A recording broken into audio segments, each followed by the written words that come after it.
வாகனத்துல பயணிக்கிறீங்க. அந்த வாகனத்தோட உங்களுக்கும் ஒரு பிணைப்பு ஏற்படும்போது தான், அந்த பயணம், அந்த வாகனம் உங்களுக்கு சுகமாக இருக்கும். இது வாழ்க்கை துணையா இருந்தாலும் சரி, வாழ்வியல நீங்க பயன்படுத்தும் பேனாவா இருந்தாலும் சரி, மொபைல் ஃபோனா இருந்தாலும் எதுவுமே. ஸோ நீங்க அத பயன்படுத்தும்போது, அந்த விஷயத்தை நீங்க வாழ்த்தணும் அப்படி என்பது தான் உளவியல்ல சொல்லுது. நீங்க அதை வாழ்த்தி, அதை உங்க வாழ்க்கையில பயன்படுத்தும்போது, அது உங்களுக்கு நன்மையை தரும். அதாவது நான் பயன்படுத்தும் இந்த மொபைல் ஃபோன் என் வாழ்வில் நன்மையும், மேன்மையும், மகிழ்ச்சியும், வளர்ச்சியும் தரணும் அப்படின்னு சொல்லி உங்க இறைவன்கிட்ட வேண்டுனீங்கன்னா, உங்களுக்கு அது சார்ந்த விஷயத்துலேருந்து ஃபோன்லேருந்து உங்களுக்கு தேவையான பிஸ்னஸ் நல்ல கால்ஸ் வரும்.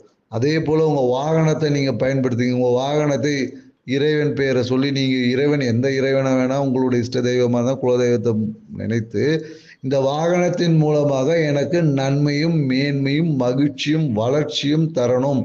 அப்படின்னு நீங்க ஒவ்வொரு முறையும் உங்க வாகனத்துல பயணிக்கும்போது சொன்னீங்கன்னா, உங்க வாகனத்தின் வழியாக நீங்க போகக்கூடிய ஒரு மார்க்கெட்டிங்கா இருந்தீங்கன்னா, போகக்கூடிய காரியங்கள் சக்சஸ் ஆகும். பொருளாதாரம் வளர்ச்சி பெறும். வண்டி எந்த ஒரு விஷயத்திலும் நடுவுல நிக்காது. ஈவன் பஞ்சர் கூட ஆவாது. ஸோ இது எல்லாமே நாம சுய அனுபவத்துல சொல்லக்கூடிய விஷயங்கள். நாங்க சொன்ன இந்த தகவல் உங்களுக்கு பிடிச்சிருக்கும்னு நினைக்கிறேன். பிடிச்சிருந்தா தம்ஸ் அப் பண்ணுங்க, லைக் பண்ணுங்க, சப்ஸ்கிரைப் பண்ணுங்க. உங்க நண்பர்கள், ஃப்ரெண்ட்ஸுக்கும் இந்த தகவலை ஃபார்வர்ட் பண்ணுங்க. அவங்களையும் சப்ஸ்கிரைப் பண்ண சொல்லுங்க. மீண்டும் இது போன்ற ஒரு நல்ல தகவலுடன் உங்களை சந்திப்போம். நன்றி, வணக்கம்.